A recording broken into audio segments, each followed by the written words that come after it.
In this video, we are going to discuss the concept of the reaction quotient. The reaction quotient, which is abbreviated as QC, it's a value that allows us to determine if a reaction is at equilibrium. We've talked a lot about equilibrium, and when you start a reaction, the reaction will proceed until it reaches equilibrium.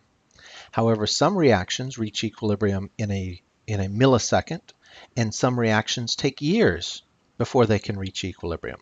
So by calculating a QC value, it allows us to determine if a reaction is at equilibrium, and we'll show you how to do that.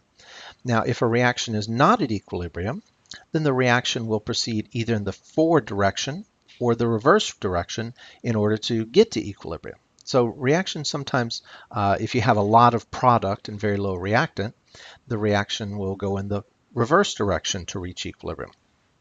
So QC, we calculate that and we can compare it to KC, and that allows us to determine which way the reaction will proceed in order to reach equilibrium. Again, we'll show you how to do that in just a minute. So how do you calculate QC? Well, the good thing is that QC is calculated exactly the same as KC. So take a look at this reaction down here. A plus B yields C plus D. If you were asked to write an equilibrium constant expression for this reaction, you'd be able to do it, and it would look something like we have here. If you were asked to write a reaction quotient expression, it would be written exactly the same way. You see we have the little t's down here. That just indicates that these are the concentrations at some time t in the reaction. So what's the difference between Kc and Qc? Well, the expressions we use to calculate them are identical. The only difference are the numbers that we put in here. If the values that we put in for C, D, A, and B, if the concentrations are equilibrium concentrations, then you're calculating Kc. If these are not, if you plug in concentrations and they're not at equilibrium, then we are calculating QC. But the method, the formula we use to calculate both are identical. So if you calculate QC, let's say you were given some concentrations and asked to calculate, asked to determine if it's at equilibrium. So you plug in your values, and your QC value that you get is the same as the equilibrium constant.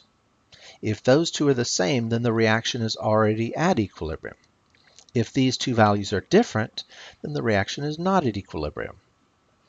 If your QC value is less than Kc, it's not at equilibrium, and the net movement of the net direction of the reaction is from reactants to products. In other words, the reactants, you'll lose reactants and gain products until you reach equilibrium. If your QC value is greater than your Kc value, then the net direction of the reaction is from right to left, or your product concentrations will decrease and the reactant concentrations will increase until you reach equilibrium. Okay. So QC allows us to see if we are at equilibrium, and then what is the net direction of the reaction. Let's take a look at a sample problem to help illustrate this. Okay, we're going to perform the following reaction. 1 mole of nitrogen reacts with 3 moles of hydrogen to form 2 moles of ammonia. And we let this reaction proceed for 2 minutes, and then we want to see if the reactions reached equilibrium after 2 minutes. We measure the concentration of all species, our nitrogen, hydrogen, and ammonia, and we get the following concentrations. We know that our Kc value for this reaction, our equilibrium constant, is 0.105. You're asked to determine if this reaction is at equilibrium. So determine if the reaction is at equilibrium, and then also see if you can, if not, see if you can figure out which way the reaction will proceed to reach equilibrium. Okay, so pause the video and give that a shot. Okay. So to solve this problem, the first thing I would do is to calculate my QC value. To do that, I would get a reaction quotient expression, which would be identical to an equilibrium constant expression. You can see that here. Then I would plug in the concentrations that I measured after 2 minutes. You can see we did that here. And we calculate that, we solve, and we get 1.1 times 10 to the fourth.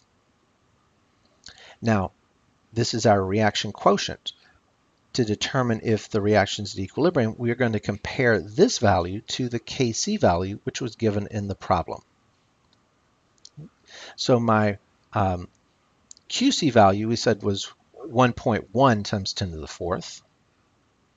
And my Kc value is 0.15. So these two are not the same, so that tells me that my reaction is not at equilibrium. After 2 minutes, the reaction has not reached equilibrium. So which way will the reaction proceed? Will it go from left to right in order to reach equilibrium, or right to left? Well, my Qc value, in this case, you can see Qc is greater than Kc. So if your Qc were less than Qc, which it is not in this case, if Qc were less than Kc, the reaction would shift to the right.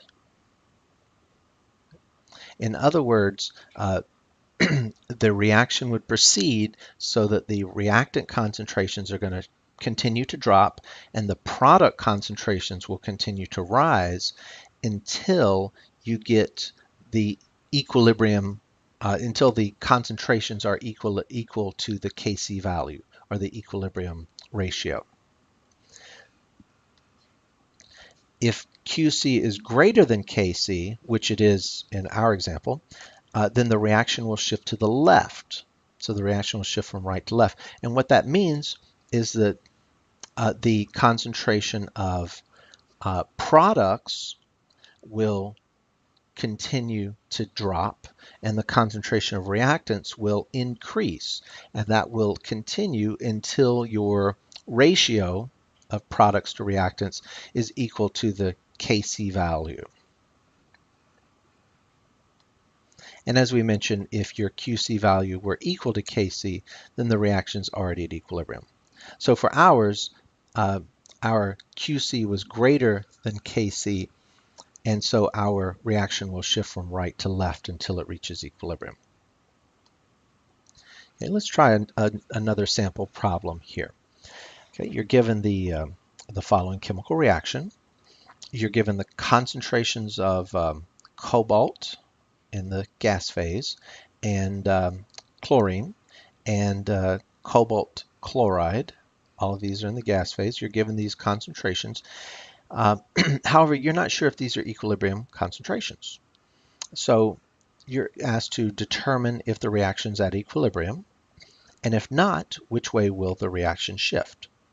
Okay, we're given the Kc value for this is 170. So pause the video, see if you can calculate, determine if the reaction's at equilibrium, and if not, which way it will proceed.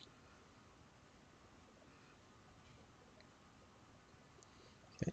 So to solve this one, very similar to the other, we're going to set up a Qc expression, which would be identical to a Kc expression. We're going to plug in our concentrations and solve for Qc. Here we're going to get 20 as our Qc value. We compare our Qc to our Kc value, and you see that they're not the same. So the reaction is not at equilibrium. Since Qc is less than Kc, the reaction will proceed from left to right. So the reaction will shift towards the products, and that means that our reactant concentration will continue to drop, and our product concentration will continue to increase until we have reached equilibrium.